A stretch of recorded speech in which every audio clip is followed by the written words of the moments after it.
is there anything? Why is there a universe? Why is there something rather than nothing? We see the world. We see it filled with many things: plants, animals, rivers, mountains, stars. And each of us finds ourselves individually situated in the world. We see things pleasant, and we see things that are unpleasant. We call some things good, and we call some things evil.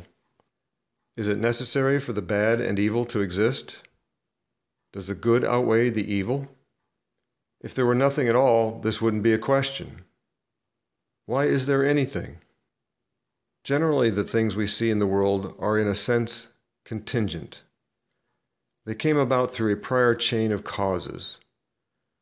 We see that chains of causes can be modified, ending in different results. We are curious about causes. They can be useful. It is useful to know that chipping a piece of flint results in a sharp edge that can be used as a cutting tool. That natural curiosity about causes might occasionally lead us to take a step back and apply that curiosity to the whole world or universe. Can we trace back all of the chains of cause back to one original cause of the world itself? We might call that cause the first cause. It would be the first cause because it would be at the beginning of the chain with nothing else prior. One might also call it the uncaused first cause, although that is somewhat redundant. If we knew what the first cause was, we would probably know the answer to the question as to why there is anything. The questions are nearly the same question. When I ask why is there anything, I'm not necessarily asking about purpose. I'm not ruling out purpose, but my curiosity is more general. The question could as well be phrased, how is there anything? What is the underlying cause? That is, the first cause. It's an intriguing question. It has challenged many through the ages. Theist apologists have a first cause argument. It is also called the cosmological argument. It is number 2 in the great list of proofs of God's existence. A popular version is the Kalam cosmological argument. It argues the universe was caused to begin at some finite time in the past, and that God is the best candidate as the cause. Part of the cosmological argument is a logical argument against an eternal past.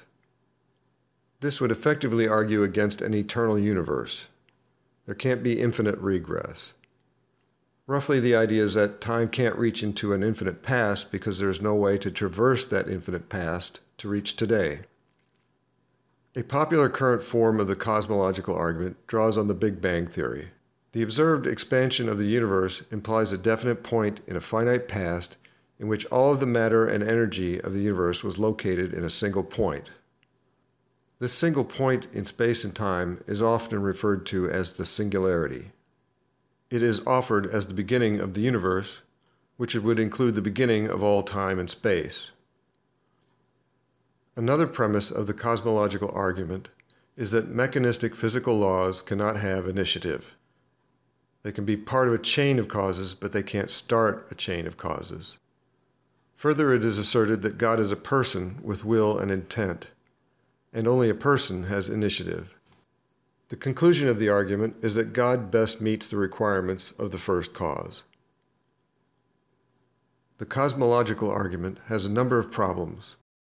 One is that the Big Bang theory is only effective back to the Planck epoch. The Planck epoch is 10 to the minus 43 seconds after the inferred singularity.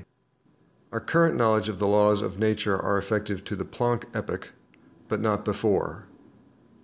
There are several other hypotheses about what may have been before the Big Bang or what caused the Big Bang, but they are speculative. No one claims to know that any of these hypotheses is a fact. Some of these hypotheses include a beginning to time, and some include an infinite past. The cosmological argument argues that at the creation of the universe, God caused time to begin. This leads to paradoxes. If time was created, then that means there was no time before time. Then there was no time to do the creating of time. That implies God only became active at the creation. Surely he could not actually do anything before there was time. And that basically implies God came to be at the creation. In which case it would be no less logical to say that the Big Bang created God.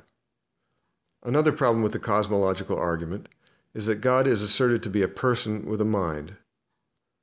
But all the minds we see are in living brains. There is no objective evidence for a mind outside of a living brain. And a person or a brain is not required in order to spontaneously cause or initiate something. This has been found in the quantum characteristic of nature. Particles with brand new mass and energy are seen to spontaneously and randomly bubble in and out of the quantum foam. The God character also comes with a lot of baggage. There is one reference book that supposedly came from God, and it contains much that is bizarre and questionable, to say the least. There are instructions on how to keep slaves. God prohibits many things, but not slavery. God prohibits the mixing of different types of fibers in cloth. Does that add credibility to God being the creator of the universe? The Word of God contains a cure for leprosy that includes the sacrificing of birds. God supposedly created the universe because he wanted to have a relationship with us humans, and then he hides. The origin of the cosmos is naturally a subject for science. Methodological examination of nature has revealed a great deal about the causes and effects at work in nature. We've discovered how stars are formed, make light, and create the atoms we are made of. We've discovered the expansion of the universe. We've traced the causes and effects back 13.8 billion years. The result is the Big Bang Theory. As stated before, the Big Bang Theory only reaches back to the Planck epoch. That is the limit of the validity of the physical laws we know now. There are several hypotheses about what happened before the Planck epoch, but they are speculative. No one claims to know that any one of these hypotheses is a fact. Some of those hypotheses include a beginning to time, and some include an infinite past. Personally, I find both the ideas of an eternal past and a finite past troubling. The previously described argument against an infinite past has logical traction, but a beginning of time also presents logical challenges, and that is true whether or not one believes God created the universe. Personally, I suspect the first cause is something like quantum loop gravity. This would be a natural first cause or grounding basis for the universe. This natural first cause might be described as timeless, spaceless, and stochastic. Such a natural first cause may just be the characteristic or nature of reality. And maybe this natural first cause just spontaneously bangs big. But I don't know that any of that is true. The God hypothesis has logical difficulties, moral baggage, and no positive evidence. But believers claim to know that God is the creator of the universe. On the other hand, the people who methodically examine nature have discovered much, don't claim to know the ultimate answer, and continue to investigate. I think the latter approach is preferable.